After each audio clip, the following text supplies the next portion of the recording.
November 7th, 2019. People can be incredibly stubborn when it comes to trying to get them to think or act differently. However, generally, if something they do is illogical or inefficient, they can be reasoned with. Yet there are some beliefs that cannot be reasoned with. It's almost as if with some things, people are incapable of thinking differently, as if there's some kind of barrier between you and them.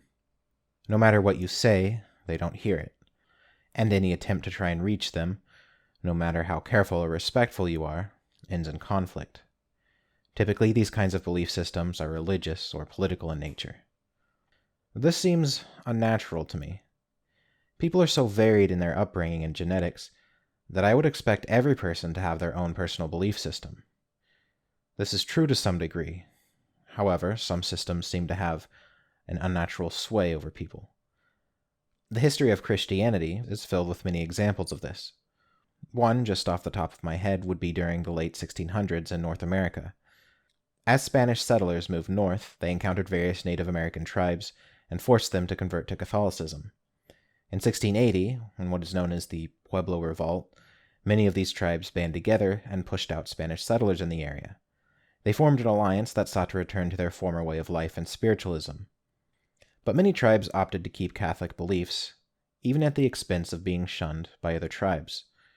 If invaders came into your land, banned the religion you and your ancestors have always followed, and instituted a new religion, why would you stay with the religion of your oppressors, even after they were gone?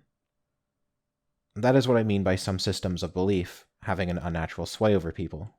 Historically, there have been many cases where groups have been converted to an entirely new religion, and it stuck and spread quickly. Similarly, certain political movements have a way of rapidly spreading as well. What if the reason that certain belief systems spread the way they do, and have this unnatural sway and hold on people, is because they satisfy some part of the human psyche that we don't completely understand? People do have psychological needs, so it stands to reason that when you have a belief system that fills in many of those needs at once, a type of dependency would develop. To me, it makes sense why some people describe finding a religion as a missing puzzle piece in their life that finally filled some kind of hole. It also makes sense why people are so resistant to any kind of change when it comes to their religion. Their religion or political viewpoint is part of their being. Changing that would be like pulling out a piece of them. While these belief systems do solve certain psychological needs, they also create other issues and halt societal development and cause conflict. I don't believe I need to go into depth about religious wars, both historically and current. Today in the West, it's less about religion and more about politics. But we see rioting and violence over it all the same. These belief systems cause problems, but more dangerously, they spread. They were designed to spread. They are systems that infect a person, take over their thought process, and then spread to others. That's why I call them viruses of the psyche, or if you want to be cheeky about it, psychic viruses. I've identified a few common traits with these. Each of them satisfies multiple psychological needs, and so becomes irresistible to the human mind. The first one, and one of the most important, is that they're self-propagating. There's a reason why Christianity and Islam are the world's largest religions. It's because both of these religions call for its participants to recruit others. It's why missionaries go on dangerous trips to spread their religion. It's why some people try to force their religion on others, even through violence. It's why people are encouraged to put signs in their front yard and apply bumper stickers to their cars with the names of their favorite candidates. This type of propagation fulfills a psychological desire. When people find something they like, they want to tell others about it. When the thing they want to tell others about actually encourages them to talk about it, that desire is met. The virus tells them to do things they already want to do, and the especially potent viruses gives their victims a way to do it easily. It's why the 10 Commandments of the Christian Bible is such an effective tool, because it's 10 short sentences that anyone can remember. It's why political campaigners make short, easily repeatable slogans. Secondly, the most successful viruses are unfalsifiable. This makes them indestructible. The most obvious example is Abrahamic religions with their infallible God. The religion includes in its text talks of God working in ways beyond our understanding. You absolutely cannot prove something doesn't exist when its abilities and methods are undefined. These religions also say that any reward for following them is only attained after death. Once again, there's no method to prove this isn't true. One of the failings of many popular cults over the years is predicting something specific would happen in the near future. The day comes and it doesn't happen, and therefore people lose faith. It doesn't take a god to be unfalsifiable, though. Political movements find ways of making their enemies a manifestation of unfalsifiable evil. It may be implied that they are secretly racist, and it's impossible to prove that you don't have racist thoughts. Another popular accusation is that they take part in evil schemes so secret and obscured that no conclusive evidence of them can be obtained. Once again, it's impossible to prove that you aren't taking part in such things. This aspect of being unfalsifiable satisfies another psychological desire. People want to be right. If a system of belief offers people something they can say or think that can never be proven wrong, it becomes especially appealing. It satisfies a need for a sort of anchor point in their life, a sort of foundation for all their other beliefs.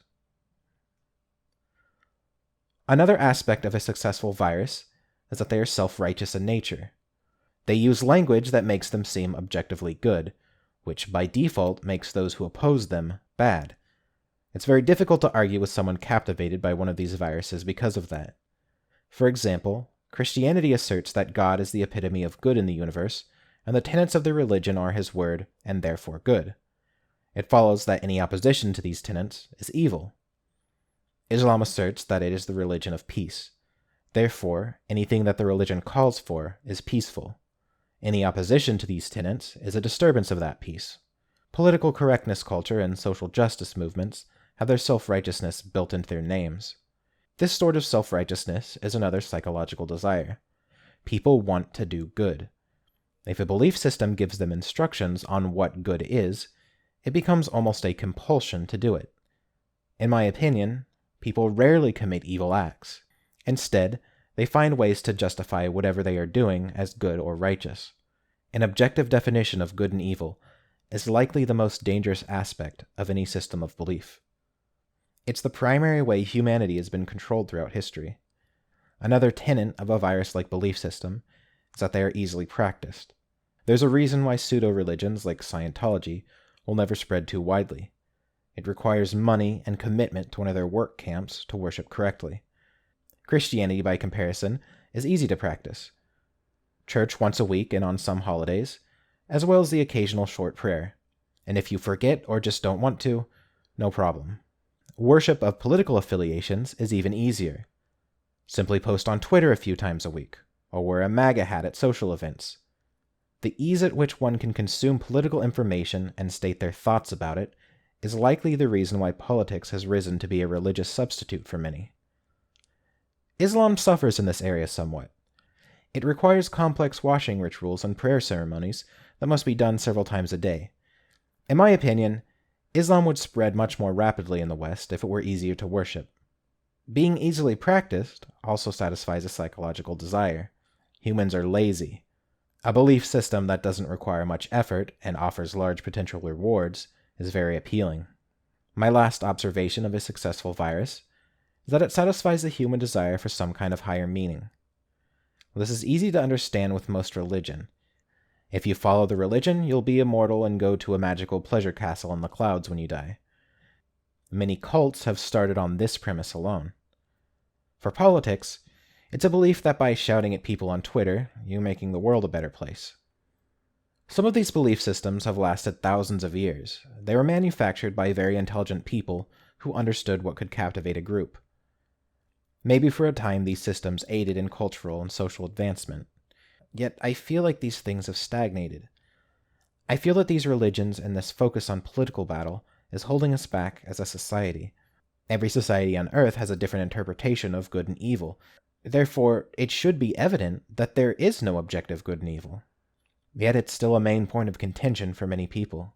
I don't believe that we can come together as a species and truly excel until these systems of belief die out.